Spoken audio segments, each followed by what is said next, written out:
CRAP-Home, a contaminant repository for affinity purification mass spectrometry data. Before I get started, here's some background information. Identifying the interactions of a protein can be necessary to establish its function. Mass spectrometry is an analytical technique that uses a mass spectrometer to identify unknown compounds and elucidate the chemical composition of substances.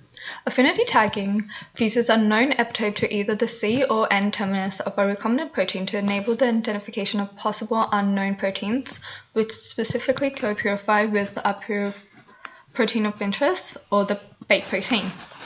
So it's a basic guilty by association rule. It's not rare for a negative control experiment to fail to identify a complete set of contaminants due to undetected variations at experimental steps. Many non-specific interactors are co-purified with bait proteins and identified by mass spectrometry. To distinguish between interacting partners and background contaminants, negative control purifications can be used. These controls should be relatively ubiquitous and filter the background from any bait protein exposed to the same purification protocol. The CRAP-Home is a web-accessible resource that stores negative controls. It currently contains only H. sapiens and S. cerevisiae data as of the publication date of the article. 360 experiments were available in the repository, of which 343 experiments were generated using human cell lines. Onto the methods. The data for each experiment was stored on a SQLite database, whilst the experimental conditions were stored in a separate MySQL database. MS-MS spectra was searched using a precursor ion mass tolerance at 100 parts per million, or using -1 to +4 Daltons for high and low mass accuracy instruments. The search results were processed using PeptideProfit and then further processed using ProteinProfit to create protein summary files. The resulting spectral count matrix was used to compute similarity scores to analyze the global properties of the data, such as frequency of identification across the entire dataset. For quality control, experiments containing only a few identifications were removed automatically, and experiments with 10 to 50 gene symbols were inspected in more detail. For each identified protein, the summed spectral count was taken to measure protein abundance in the cell line.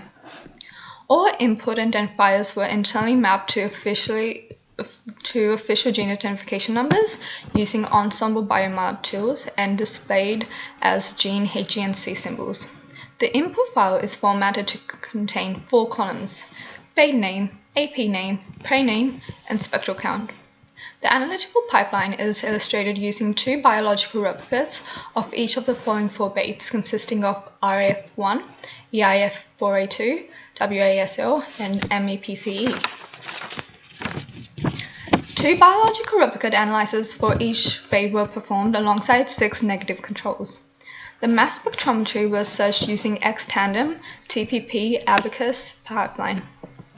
When the bait protein is analyzed in multiple biological replicates, same probabilities computed independently for each bait replicate are averaged, and the average probability is reported as the final SAIN score. The primary fold change score is computed for each bait-prey interaction pair. The counts are normalized in each negative control experiment before the average normalized count across all negative controls. A small background factor is added to prevent division by 0. A map of the interactions to those deposited in the IREF index repository is provided in the interface. The CRAP-Home can be accessed at craphome.org. No registration is required to access workflows 1 and 2, but as workflow 3 helps analyze your data, it requires registration. The CRAP-Home consists of 3 workflows, as can be seen in this image. Workflow 1, or A here in the image, is query selected proteins. Users submit queries consisting of protein or gene identifiers and retrieve summaries of the occurrence of the entries. As you can see in this image, there are 2 databases, the negative control database and the metadata database, which is the environmental conditions of the experiment. Workflow 2 is create contaminant lists, in which background lists are created from a subset of the crappome controls. The user simply selects the list of desired controls and downloads the resulting table of contaminants. Workflow 3 is the analysis of your own data using selected crappome controls or your own controls. Upon selection of baits and controls, analysis is performed with the SAINT score or the FC calculation. These scoring tools create lists of interacting partners ranked by confidence. The characterization of the crappome is A. Proteins of a higher abundance have a higher propensity to be contaminants, and B. Background proteins differ according to experimental conditions. To understand the abundance level of protein increases the tendency of the protein to be a contaminant.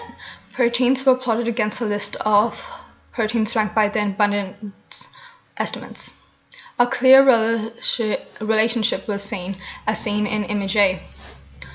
Using stringent filtering, out of the 4,449 proteins, 14 proteins were detected in over 90% of all the experiments, and 89 were detected in over 50% of the experiments. Therefore, those proteins classified as contaminants. These include keratin, cytoskeletal proteins, and high abundance proteins such as histones. The overall frequency of detection and the experimental conditions, the frequency distribution of 4 proteins were analyzed with 2 types of epitope tags, FLAG and GFP. Tubulin beta was detected across nearly all the experiments, irrespective of the epitope tag, which can be seen in image D and image E, which is completely different from all the other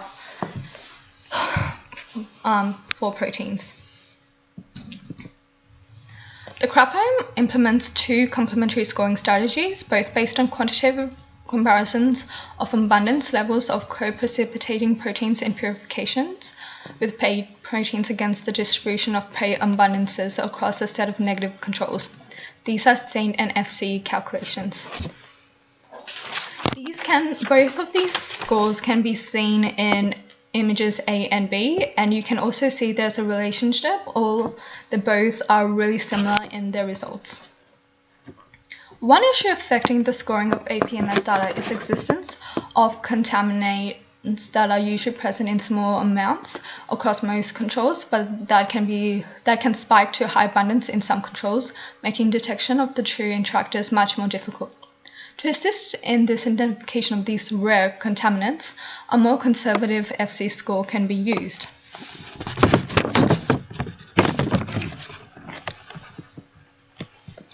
Although there has been past information on contaminating proteins, there has been no central repository for this type of data or any freely available software tools for these lists.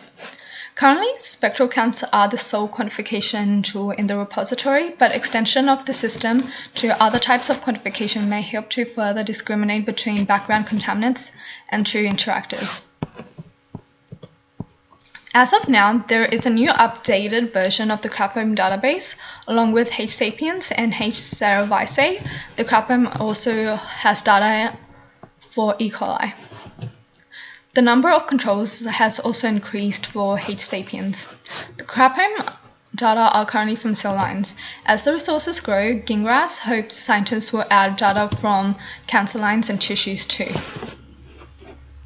So the 2 chief authors for this article have been Alexei Nevesky, who's an associate professor and has been published in over 120 peer-reviewed journals, and Anne-Claude Gingras, who's a professor and has been named Canada's top 100 most powerful women in 2011.